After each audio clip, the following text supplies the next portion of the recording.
ஒன்று ராஜாக்கள் 20ஆம் அதிகாரம். சீரியாவின் ராஜாவாகிய பெனாதாத் தன் சேனையை எல்லாம் கூட்டிக் கொண்டு போய் சமாரியாவை முற்றுகை போட்டு அதன் மேல் யுத்தம் பண்ணினான். அவனோட கூட 32 ராஜாக்கள் இருந்ததும் அல்லாமல் குதிரைகளும் ரதங்களும் இருந்தது. அவன் நகரத்திற்குள் இஸ்ரவேலின் ராஜாவாகிய ஆகாவிடத்தில் ஸ்தானாபதிகளை அனுப்பி, உன்னுடைய வெள்ளியும் உன்னுடைய பொன்னும் என்னுடையது, உன்னுடைய ஸ்திரீகளும் உன்னுடைய குமாரருக்குள் சமர்த்தராய் இருக்கிறவர்களும் என்னுடையவர்கள் என்று பெனாதாத் சொல்லுகிறான் என்று அவனுக்கு சொல்லச் சொன்னான். இஸ்ரவேலின் ராஜா அதற்கு பிரதியுத்தரமாக, ராஜாவாகிய என் ஆண்டவனே, உம்முடைய வார்த்தையின்படியே நானும் எனக்கு உண்டான யாவும் உம்முடையவைகள் தான் என்று சொல்லி அனுப்பினான். அந்த ஸ்தானாபதிகள் திரும்பவும் வந்து, பெனாதாத் சொல்லுகிறது என்னவென்றால், உன் வெள்ளியையும் உன் பொன்னையும் உன் ஸ்திரீகளையும் உன் குமாரர்களையும் நீ எனக்கு கொடுக்க வேண்டும் என்று உமக்கு சொல்லி அனுப்பினேனே. ஆனாலும் நாளை இந்நேரத்தில் என் ஊழியக்காரரை உன்னிடத்தில் அனுப்புவேன். அவர்கள் உன் வீட்டையும் உன் ஊழியக்காரரின் வீடுகளையும் சோதித்து உன் கண்ணுக்கு பிரியமானவைகள் எல்லாவற்றையும் தங்கள் கைகளில் எடுத்து கொண்டு போவார்கள் என்றார் என்று சொன்னார்கள்.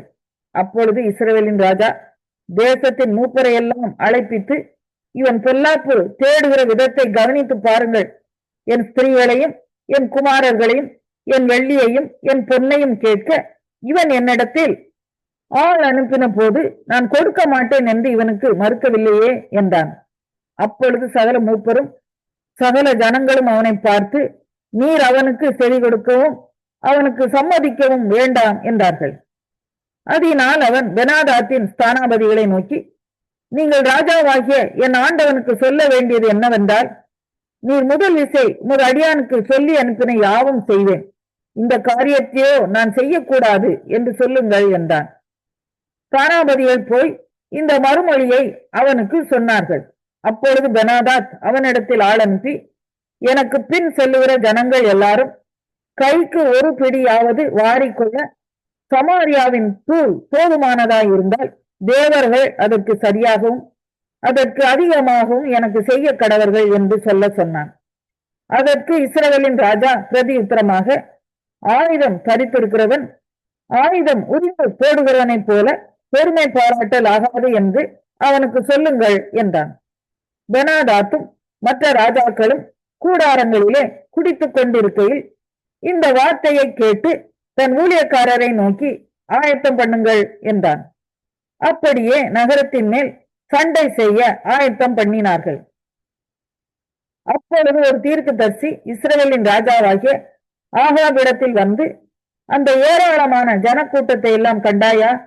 இதோ நானே கர்த்தர் என்று நீ அறியும்படி இன்றைக்கு அதை உன் கையில் ஒப்புக் கொடுப்பேன் என்று கர்த்தர் சொல்லுகிறார் என்றான். யாரை கொண்டு என்று ஆகாப் கேட்டான்.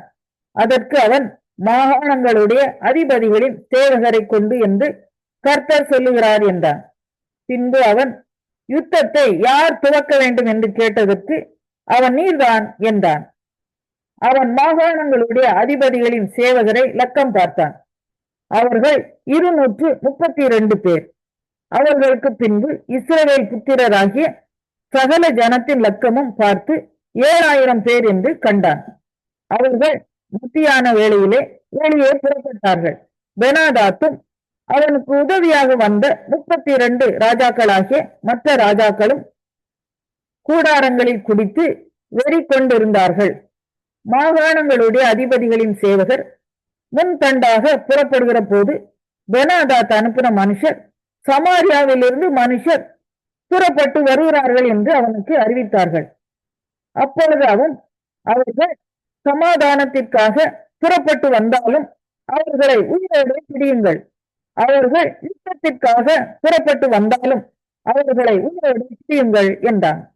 மாகாணங்களுடைய அதிபதிகளின் சேவகரான அவர்களும் அவர்கள் பின்னே வருகிற இராணுவமும் நகரத்திலிருந்து வெளியே வந்தபோது அவர்கள் அவரவர் தங்களுக்கு எதிர்படுகிறவர்களை வெட்டினார்கள். சீரியர் முறிந்தோடி போனார்கள். இஸ்ரவேலர் அவர்களை துரத்தினார்கள். சீரியாவின் ராஜாவாகிய பெனாதாத் குதிரையின் மேல் ஏறி சில குதிரை வீரரோடும் கூட தப்பியோடி போனான். இஸ்ரவேலின் ராஜா புறப்பட்டு குதிரைகளையும் ரதங்களையும் முறியடித்து சீரியரில் மகா சங்காரம் உண்டாக வெட்டினான். பின்பு அந்த தீர்க்கதரிசி இஸ்ரவேலின் ராஜாவின் இடத்தில் வந்து அவனை நோக்கி, நீர் போய் உம்மை பலப்படுத்திக் கொண்டு நீ செய்யத்தக்கது இன்னதென்று கவனித்து பாரும். மறு வருஷத்திலே சீரியாவின் ராஜா உமக்கு விரோதமாக வருவான் என்றான். சீரியாவின் ராஜாவுடைய ஊழியக்காரர் அவனை பார்த்து, அவர்களுடைய தேவர்கள் மலை தேவர்கள், அதனால் அவர்கள் நம்மை மேற்கொண்டார்கள். நாம் அவர்களோட சமபூமியிலே யுத்தம் பண்ணினால் நல்லது. அப்பொழுது அவர்களை மேற்கொள்வது நிச்சயம். அதற்காக நீ செய்ய வேண்டியது என்னவென்றால், இந்த ராஜாக்கள் ஒவ்வொருவரையும் தங்கள் ஸ்தலத்திலிருந்து மாற்றி அவர்களுக்கு பதிலாக சேனாபதிகளை ஏற்படுத்தி, நீர் மடிய கொடுத்த சேனைக்கு சரியாய் சேனையையும், அந்த குதிரைகளுக்கு சரியாய் குதிரைகளையும், ரதங்களுக்கு சரியாய் ரதங்களையும் லக்கம் பார்த்து கொள்ளும். பிற்பாடு சமபூமியிலே நாம் அவர்களுக்கு யுத்தம் பண்ணி நிச்சயமாய் அவர்களை மேற்கொள்வோம் என்றார்கள். அவன் அவர்கள் சொற்கேட்டு அப்படியே செய்தான். மறு வருஷத்திலே பெனாதாத் சீரியரை லக்கம் பார்த்து இஸ்ரவேலோடு யுத்தம் பண்ண ஆப்பெக்குக்கு வந்தான். இஸ்ரவேல் புத்திரரும் லக்கம் பார்க்கப்பட்டு தேவையானதை சம்பாதித்துக் கொண்டு அவர்களை எதிர்க்க புறப்பட்டு அவர்களுக்கு எதிரே 2 சிறிய வெள்ளாட்டு கிடைகளைப் போல பாளையம் இறங்கினார்கள். தேசம் சீரியரால் நிறைந்திருந்தது. அப்பொழுது தேவனுடைய மனுஷன் ஒருவன் வந்து இஸ்ரவேலின் ராஜாவை பார்த்து, கர்த்தர் பள்ளத்தாக்குகளின் தேவனாயிராமல் மலைகளின் தேவனாய் இருக்கிறார் என்று சீரியர் சொல்லி இருக்கிறபடினால் நான் இந்த ஏராளமான கூட்டத்தை உன் கையில் ஒப்புக் கொடுத்தேன். அதனால் நானே கர்த்தர் என்று நீங்கள் அறிவீர்கள் என்று கர்த்தர் சொல்லுகிறார் என்றான். 7 நாளளவும் அவர்கள் இறங்கி இருந்தார்கள். 7ஆம் நாளில் யுத்தம் கலந்து இஸ்ரவேல் புத்திரர் ஒரே நாளிலே சீரியரில் 1,00,000 காலாட்களை மடங்கடித்தார்கள். மீதியானவர்கள் ஆப்பெக் பட்டணத்திற்குள் ஓடி போனார்கள். அங்கே மீதியாயிருந்த 27,000 பேரின் மேல் அலங்கம் இடிந்து விழுந்தது. பெனாதாத்தும் ஓடிப்போய் நகரத்திற்குள் புகுந்து உண்மையிலே நடுங்கினான். அப்பொழுது அவன் ஊழியக்காரர் அவனை நோக்கி, இதோ இஸ்ரவேல் வம்சத்து ராஜாக்கள் தயவுள்ள ராஜாக்கள் என்று கேட்டிருக்கிறோம். நாங்கள் ரட்டுகளை எங்கள் அறைகளில் கட்டி கயிறுகளை எங்கள் தலைகளில் சுற்றி கொண்டு இஸ்ரவேலின் ராஜாவினிடத்தில் போவோம். ஒருவேளை உண்மை உயிரோடே வைப்பார் என்று சொல்லி இரட்டை தங்கள் அறைகளில் கட்டி கயிறுகளை தங்கள் தலைகளில் சுற்றி கொண்டு இஸ்ரவேலின் ராஜாவினிடத்தில் வந்து, என்னை உயிரோடே வையும் என்று உமது அடியானாகிய பெனாதாத் விண்ணப்பம் பண்ணுகிறான் என்றார்கள். அதற்கு அவன், இன்னும் அவன் உயிரோடே இருக்கிறானா? அவன் என் சகோதரன் என்றான். அந்த மனுஷர் நன்றாய் கவனித்து அவன் வாயின் சொல்லை உடனே பிடித்து, உமது சகோதரனாகிய பெனாதாத் இருக்கிறான் என்றார்கள். அப்பொழுது அவன், நீங்கள் போய் அவனை அழைத்து கொண்டு வாருங்கள் என்றான். பெனாதாத் அவனிடத்தில் வந்தபோது அவனை தன் ரதத்தில் ஏற்றி கொண்டான். அப்பொழுது பெனாதாத் இவனை பார்த்து, என் தகப்பன் உம்முடைய தகப்பனார் கையிலே பிடித்த பட்டணங்களை திரும்ப கொடுத்து விடுகிறேன். என் தகப்பன் சமாரியாவிலே செய்தது போல நீரும் தமஸ்குவிலே வீதிகளை உண்டாக்கி கொள்ளலாம் என்றான். அதற்கு அவன், இந்த உடன்படிக்கை செய்து நான் உம்மை அனுப்பி விடுகிறேன் என்று சொல்லி அவனோடு உடன்படிக்கை பண்ணி அவனை அனுப்பிவிட்டான். அப்பொழுது தீர்க்கதரிசிகளின் புத்திரரில் ஒருவன் கர்த்தருடைய வார்த்தையின்படி தன் தோழனை நோக்கி, நீ என்னை அடி என்றான். அந்த மனுஷன் அவனை பார்த்து, அடிக்க மாட்டேன் என்றான்.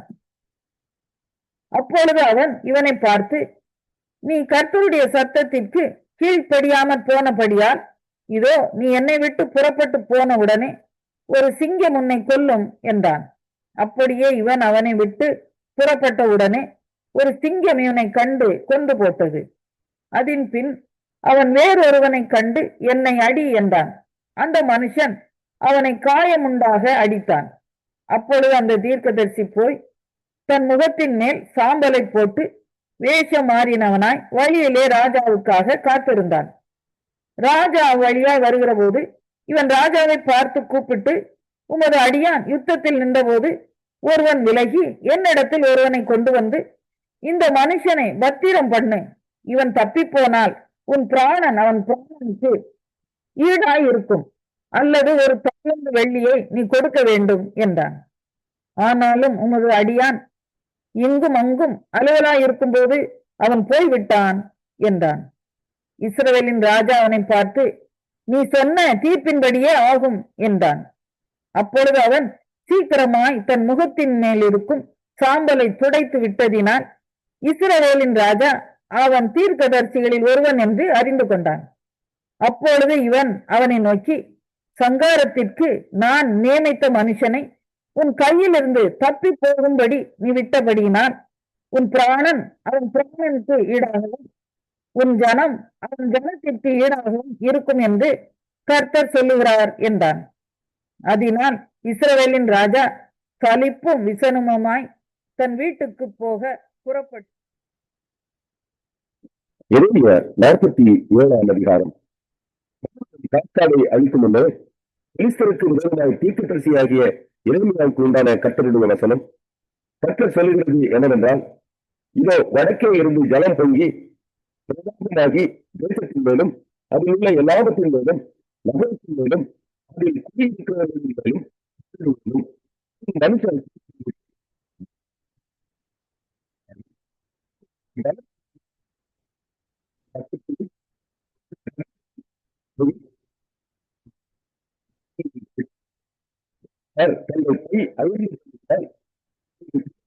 நோக்கி பாராதிருப்பார்கள். பெலிஸ்தரை எல்லாம் சகாயரை எல்லாம் சங்காரம் பண்ணவும் வருகிற நாளிலே இப்படியாகும். கர்த்தரின் கடற்கரையான தேசத்தாரில் நீதியாகிய பெலிஸ்தரையும் கர்த்தர் பாராட்டுவார். பாட்சா மொட்டையடிக்கப்படும். அவர்களுடைய பள்ளத்தாக்கிலே நீதியாகிய அஸ்கலோன் சங்காரமாகும். நீ எந்த மட்டும் தான் இதை கீறிக் கொள்ளுவாய். கர்த்தரின் பட்டயமே எந்த மட்டும் அமராதிருப்பாய்.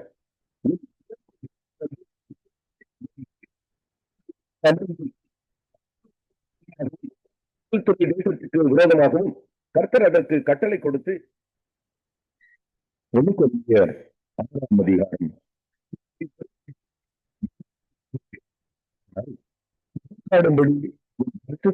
இடத்தில் அங்கக்காரரிடத்தில் சொல்கிறது என்ன? பரிசுத்தவான்கள் உலகத்தை அறிவீர்களா? இருக்க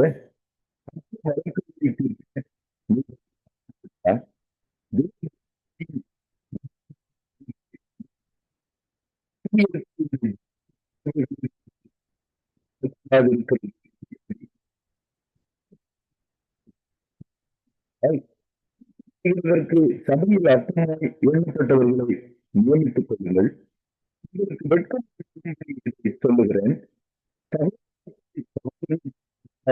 வரத்தை இல்லையா?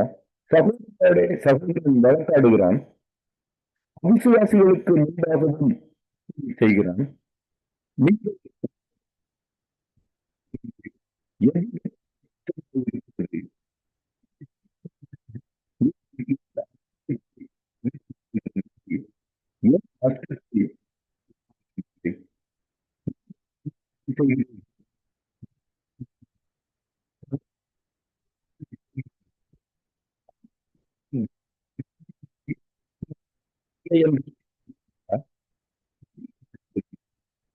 பார்க்கத்தாரும்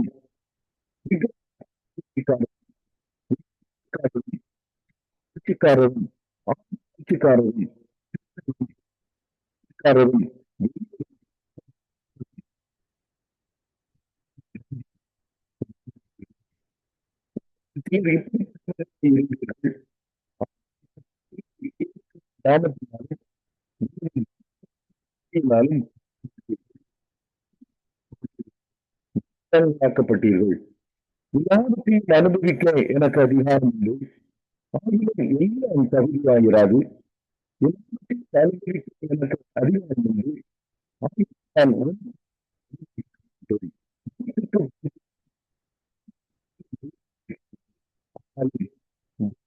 இது சரி அல்ல.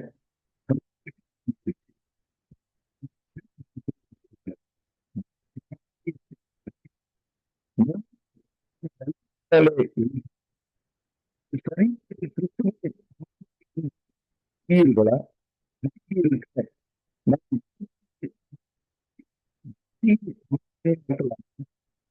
செய்யலாகாது. தேசியத்தை செய்திருக்கிறவன்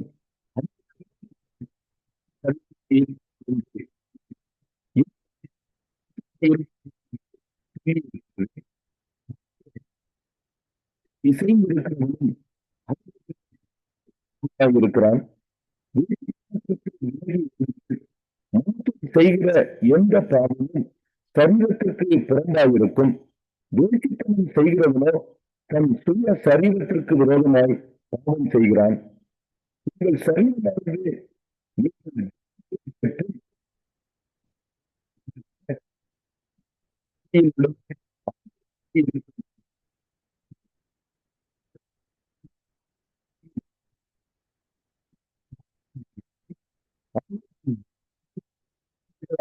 உங்கள் சரீரத்தினாலும் உங்கள் ஆவியினாலும்